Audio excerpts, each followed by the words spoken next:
15 millions de visiteurs pendant les JO. Parmi eux, figurez-vous qu'il y aura de nombreux campeurs. Les réservations dans les campings franciliens explosent sur la période des Jeux, une option beaucoup plus raisonnable que les nuitées pratiquées par les hôteliers ou encore les particuliers. Raisonnable, oui, et convivial. On va en parler avec Cyril Mira, directeur du camping international de Jablin, c'est dans le 77, dans la Seine-et-Marne.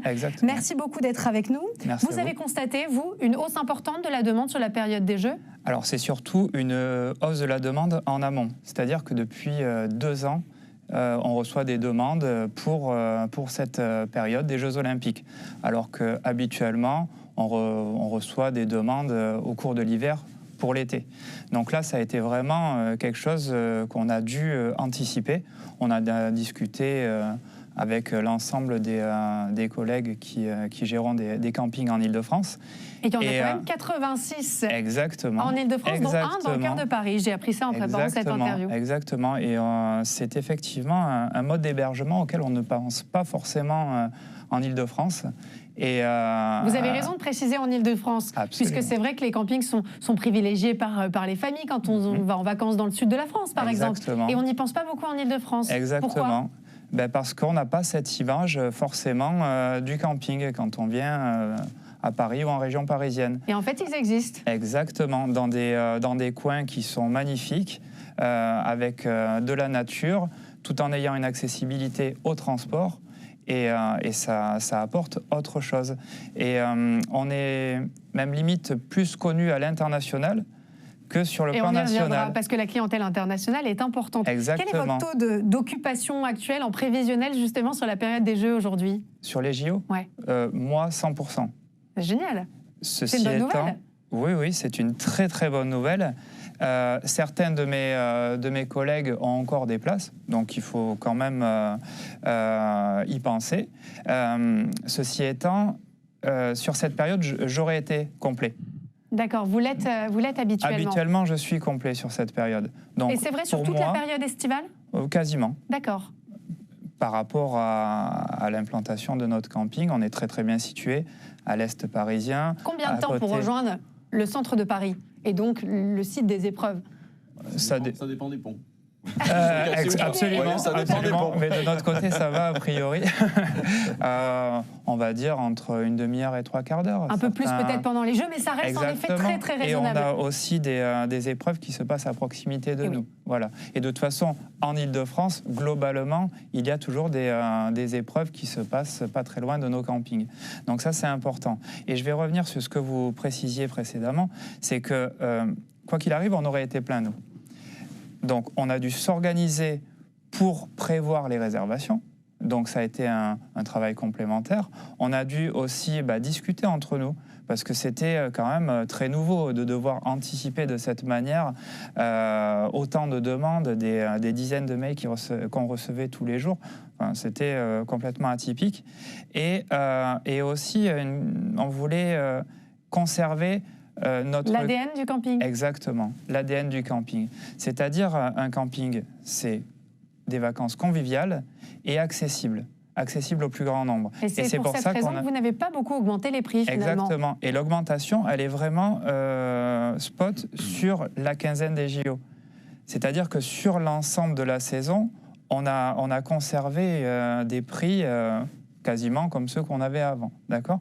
Sur la période des Jeux, sur les JO, vous avez augmenté de combien les prix à peu près? Moi, autour des 20%. D'accord. Voilà. Ce qui est très raisonnable. Exactement. Mais aussi, il faut penser aux personnes qui veulent venir pendant cette période et qui n'ont pas forcément les mêmes moyens que d'autres. Et nous voulions éviter aussi certains abus qu'on a pu voir dans d'autres modes d'hébergement. Et ça a été vraiment, une discussion qu'on a eue tous ensemble avec les différents directeurs, directrices de camping pour conserver l'ADN, comme vous disiez tout à l'heure, du camping. Et ça, c'était très important. Et puis répondre à la demande de cette clientèle qui est fidèle, qui sont des habitués aussi, que vous ne vouliez pas dégoûter avec des tarifs, j'imagine, trop importants, qui seraient des incitatifs pour toute une partie de la population, mais on le comprend facilement. Est-ce que vous avez constaté une hausse de la demande pour des emplacements qu'on qualifierait de premium, pour ce que ça veut dire selon les établissements bien sûr et selon la réalité de chacun? Alors ça, c'est une évolution globale de l'hôtellerie de plein air. C'est-à-dire que de plus en plus, la qualité des services est recherchée. Donc nous, on travaille dans ce sens et on améliore toujours nos services. Après, il y a les locatifs au niveau des mobil-homes et il y a les emplacements nus, comme on appelle, avec certains premiums, comme vous venez de parler, où là, il y a une clientèle qui est toujours existante, qui est des fois un petit peu oubliée, mais qui vient toujours avec sa caravane, son camping-car, sa tente aussi. Et ça, c'est très, très important de pouvoir recevoir ces vacanciers-là. Ce qui se passe, en fait, par rapport à cette période des Jeux Olympiques, c'est que on était plein déjà un an avant, pour la plupart, sauf que, paradoxalement, sur l'ensemble de la saison, là, on enregistre une baisse. Et ça, c'est plus, je pense, un problème d'image globale lié aux Jeux Olympiques et lié à la communication qui est faite autour des Jeux Olympiques. On se tire un peu une balle dans le pied, en fait, d'une certaine manière, parce qu'on a une région... Il y a des communications qui sont relativement alarmistes, en effet, sur la manière dont vont se dérouler les Jeux.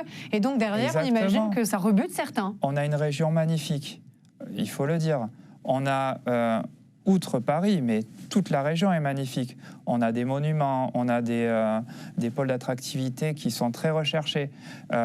Nous, les campings, on a une capacité d'accueil assez importante. Donc, il faut venir pour les Jeux, mais pas que, c'est ça que vous nous dites. Exactement. Et surtout, il faut arrêter d'être négatif par rapport à ces Jeux Olympiques. Il faut arrêter de toujours parler des problèmes de transport, des problèmes de grève. Il y aura aussi des jolies choses. Mais exactement. Il faut que le français il soit plus positif. Et il faut que la communication soit faite comme cela. Le message est passé. Dans cette clientèle internationale, quelles sont les nationalités qui sont surreprésentées? Parce qu'on sait qu'il y a des nationalités, des pays qui sont des pays de campeurs. Culturellement, effectivement, que ce soit les Allemands, les Anglais, les Hollandais. Donc c'est pas un mythe, hein? Ah non, pas du tout, pas du tout. Vraiment, le nord de l'Europe, mais aussi, alors nous c'est une petite particularité, mais on n'est pas les seuls, des Espagnols aussi, des Portugais, enfin péninsule ibérique, l'Italie, voilà, qui sont aussi à la recherche d'autres choses par rapport à ce qu'ils ont dans leur pays du Sud et qui aiment notre région et qui aiment l'Île-de-France. Et on les comprend. Est-ce que vous craignez des débordements du fait de l'ambiance des Jeux? Parce qu'on a parlé de convivialité, c'est vrai que c'est le maître mot quand on va au camping.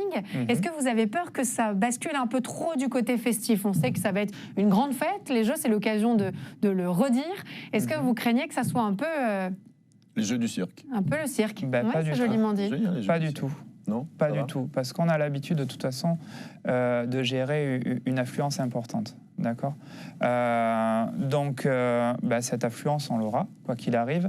Les Jeux c'est quand même, oui, entre amis, mais c'est aussi très familial. C'est vrai. Donc il faut recevoir toutes ces familles et clairement, quoi de mieux que le camping pour cela. Donc pour l'instant, vous êtes, vous le disiez, avec un taux d'occupation rêvé sur la période des Jeux. Et j'ai noté que vous passiez un mot plutôt sympa à vos collègues qui sont propriétaires de camping en Île-de-France. Vous avez finalement collaboré tous ensemble pour qu'il y ait un maximum de personnes qui soient accueillies dans les campings d'Île-de-France. On est organisé en fédération et on discute entre nous pour avoir justement une communication commune et c'est important. On gère chacun nos campings, mais on doit quand même transmettre un message commun. Le prix moyen d'une nuitée chez vous? 35 €. Ah oui, c'est sûr que ça change des 500, 600, on a même entendu parler de 800 ou encore 1000 € de nuitée qui sont proposés par certains hôteliers. Bon, c'est dans le cœur de Paris. 35-40 € pour 2 personnes. Pour 2 personnes. Voilà, exactement. Ça fait réfléchir. Merci beaucoup. C'est un peu différent. Merci Cyril.